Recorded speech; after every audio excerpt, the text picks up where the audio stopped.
The official adventures of the Green Hornet.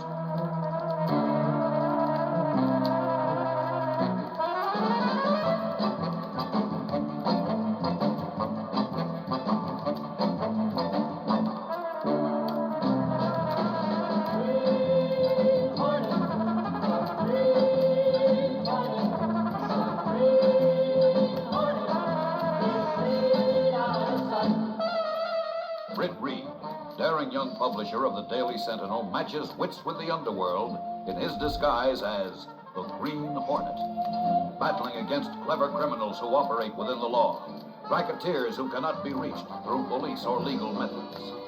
Britt Reed has devoted his life to hunting down these public enemies, bringing them to justice with the sting of the Green Hornet.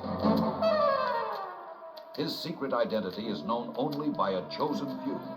His loyal secretary, Lenore Case, known as Casey, District Attorney Scanlon, and Reed's faithful valet, Cato.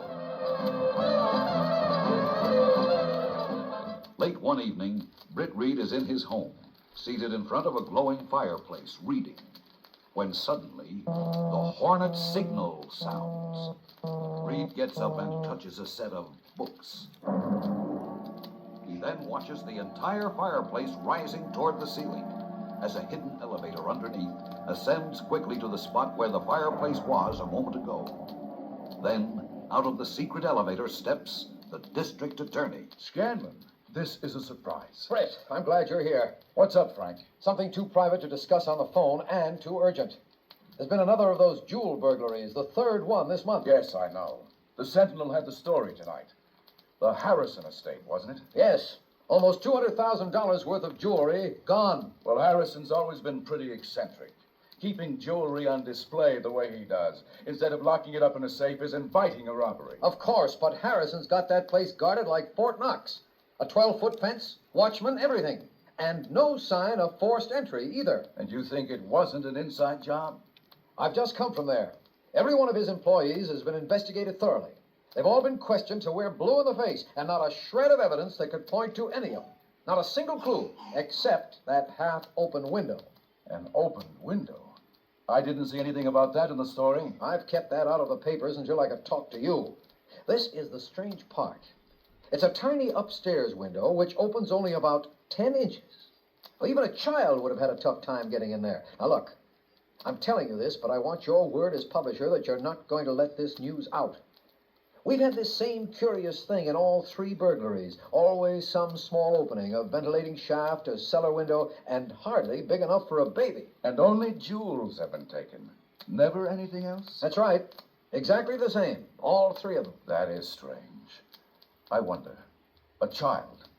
A midget. A kid's gang. Oh, no, I've thought of that too, Britt, but how would kids get past those guards and alarms? Frank, I want you to send all the police reports, even the confidential ones, over to my office tomorrow. And if the Daily Sentinel can't do anything about this, maybe the Green Hornet can. The next day at his newspaper office, Britt Reed studies the police reports in the hope of finding a possible clue that may have been overlooked.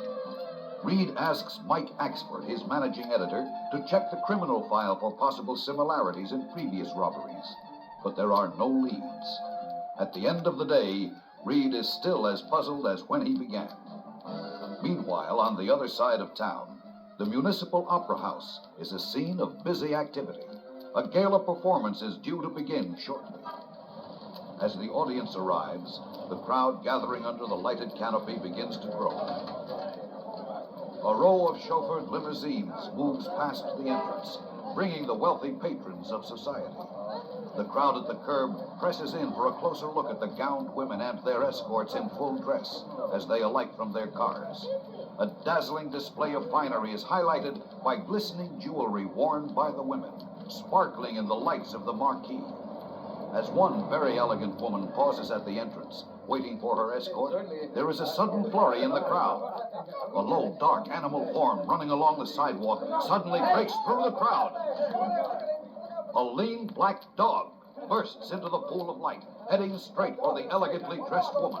As the onlookers watch, horrified, the dog hurtles through the air, leaping up at the woman. As the dog strikes, the woman tumbles to the ground. Before the startled police can reach her, the dog darts back through the crowd and disappears into the night. The crowd surges in as the woman is helped to her feet. All right. Let me through. All right, now what's happened here, Mama? Are you all right? Oh, officer, that dog, it attacked me. Are you injured? Oh, I don't think so. But that dog, it went for my jewelry. It ripped my diamond brooch off. It's No, gone. ma'am, calm yourself. It probably dropped when you fell down. No, I saw him. I felt him rip it off. I tell you, that vicious creature has stolen my diamond. Now, where did it go? Officer, do something. You must find that dog. Yes, Mike, I've got it. Mrs. Forsythe swears that the dog deliberately went for the jewelry, right? Okay, get back as fast as you can. Miss Casey, how are you doing on that list of dog trainers? I'll have it for you in a few minutes. The DA is calling you on line 4. Right. Hello, Scanlon. Britt, I just heard about the dog attack. It's incredible. Yes, a dog stealing jewelry. This must be the answer to those other robberies.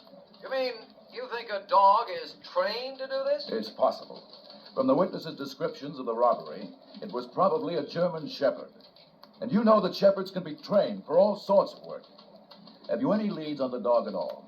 Oh, sure. There's only about 1,000 German Shepherds in the city. And if we find one running around with a diamond brooch in his mouth, I'll be sure and have him arrested. No, I mean breeders, dog kennels, and trainers. That's what we're working on. Ah, that's a good idea. But it's going to take a lot of time covering all those places. Perhaps. But I think I've got a shortcut. Oh, just a second. Yes? Here it is, and it's better than we thought. Okay. Scanlon, let me call you back later. Now, Britt, if you're holding something out on me just to make headlines for the paper, so help me. No, Frank. Would I do a thing like that to you? I'll call you the minute I've got something definite. Goodbye. All right, Miss Case, let's hear it.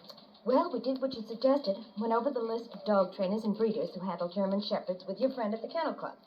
And they picked out 3 names of people they've had complaints about. Of the 3, one's out of business, and one's been in the hospital for a month. That leaves only one possibility. Good work. Who is it? This one, Hans Kruger of Valley Road Kennels. Your friend at the Kennel Club says he's a brilliant trainer, but he got into trouble a few years ago with phony pedigree papers, and they've heard nothing from him since then. Miss Case, how would you like to buy a dog? You mean go out there tonight? Not tonight, tomorrow afternoon. Now get me Harry Johnston on the phone. The diamond deal? Right, I'm getting you a little present. A diamond bracelet. Mr. Reed, what are you talking about? Don't get nervous. You're just going to borrow that bracelet for a few hours tomorrow. But it has to be the genuine article. Well, don't stand there staring at me. I thought you liked diamonds. Now get going.